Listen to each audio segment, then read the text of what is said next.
Poblando América. Los hombres y mujeres de esa lejana época eran nómades, es decir, se movían de un lugar a otro para buscar su alimento. Así llegaron hasta una parte del Asia que está muy cerca de Norteamérica. Ellos pasaron de un continente a otro por el estrecho de Bering, que por entonces estaba seco. En esa época de intensos fríos, el nivel del agua del mar bajó y ese territorio quedó sin agua, así que entre ambas zonas había tierra. Así, sin darse cuenta, estas pequeñas bandas de seres humanos cruzaron de un continente a otro. Los cazadores perseguían animales como el bisonte de cuernos largos y el mamut lanudo. También había osos polares y renos, y muchos lugares estaban cubiertos de nieve. Años después siguieron su camino al sur, llegando a poblar todo el continente, incluso el territorio de lo que hoy es nuestro Perú. En nuestro territorio, cazadores y recolectores indiscriminados. Las primeras bandas que llegaron a nuestro territorio hace más de 16.000 años eran nómades y vivían de la caza, la recolección y la pesca. Cogían todo lo que servía para alimentarse: plantas, raíces, hojas, gusanos, animales más grandes muertos. Hombres, mujeres y niños trabajaban para poder sobrevivir, y sus instrumentos eran muy simples. Junto a ellos vivían animales como el megaterio americano, el tigre dientes de sable, el venado y el paleolama, que es un antepasado de los guanacos y vicuñas. En la sierra se refugiaron en cuevas como las de Uchumachay y Jayhuamachay. Luego de mucho tiempo de observar y experimentar con su medio ambiente, es decir, con la naturaleza que los rodeaba, los hombres y mujeres comenzaron a conocer mejor a las plantas y a los animales. Se dieron cuenta de que debían escoger las plantas para así dejar que vuelvan a crecer la siguiente temporada.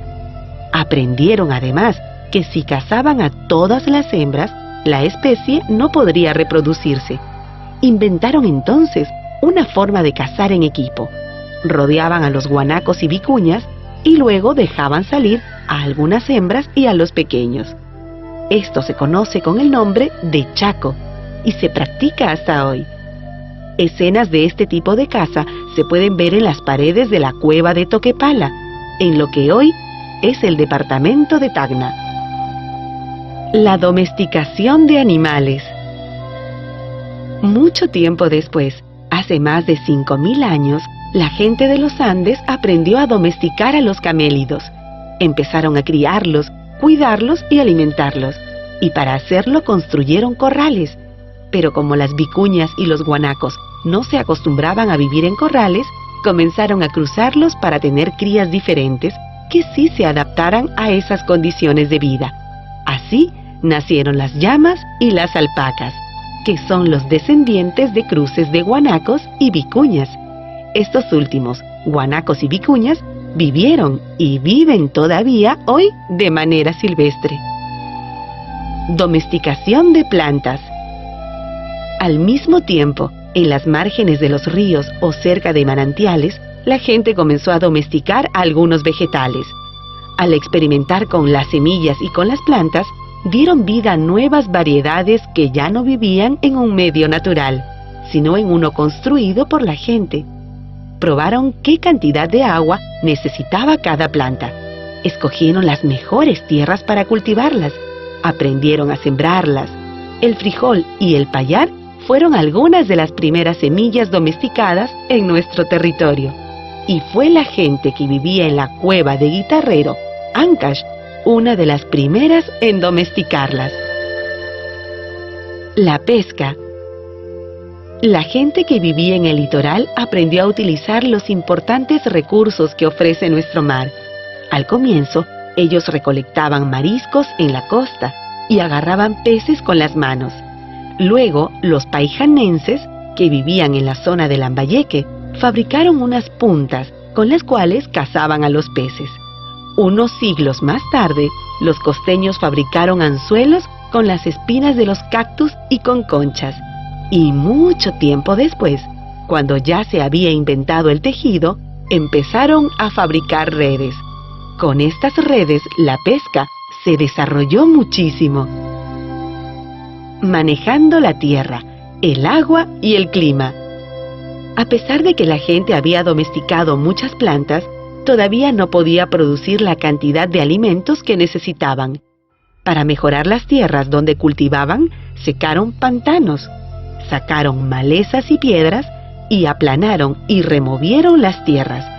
En algunos lugares construyeron en las laderas de los cerros sencillas terrazas de cultivo, con el fin de aprovechar mejor el agua. Empezaron a construir acequias muy simples. Para saber cuándo iba a llover, cuándo los ríos traerían más o menos agua, cuándo debían empezar a sembrar y luego cuándo cosechar, comenzaron a elaborar calendarios que les permitirían observar con más cuidado la naturaleza. Algunos se volvieron expertos astrónomos. Rica herencia en plantas domesticadas. Nuestro territorio se caracteriza por tener diferentes ambientes. Por eso la gente de las distintas regiones pudo domesticar alrededor de 180 tipos diferentes de plantas. Entre las plantas alimenticias sobresalen la papa, la oca, la mashua, el oyuco, la quinoa, el tarwi, la cañigua, la kiwicha, el yacón, la yuca, el maní, el camote, la calabaza, el ají, el frijol, el payar, el maíz, el tomate, la chirimoya, la lúcuma. Además, se domesticó el algodón, que sirvió para la textilería. El algodón, nativo de nuestro territorio, es especial, pues es de color desde el beige claro al marrón oscuro, pasando por el verde almendra. Este tipo de algodón es único en el mundo. Construyendo en la costa. Cuando la gente se volvió sedentaria, comenzó a construir sus casas cerca de sus campos de cultivo. Sus viviendas eran sencillas y estaban hechas de madera, juncos, barro y piedras. Aldeas de esa época son las de Huacaprieta, Culebras y Áspero. Más tarde se construyeron otros edificios que fueron utilizados para realizar ceremonias. Así nacieron los centros ceremoniales, constituidos por pirámides truncas, sin puntas, plazas circulares, terrazas escalonadas y construcciones en forma de U. Estos centros se convirtieron en grandes lugares de investigación, porque los sacerdotes que allí vivían se especializaron en la observación de los movimientos de los astros para hacer sus calendarios agrícolas. Caral. Caral es quizá la ciudad más antigua de América. Fue levantada hace más de 4.500 años y está compuesta por un conjunto espectacular de construcciones monumentales. Abarca un gran territorio donde se construyeron alrededor de 30 pirámides truncas, algunas de las cuales miden hasta 20 metros de alto.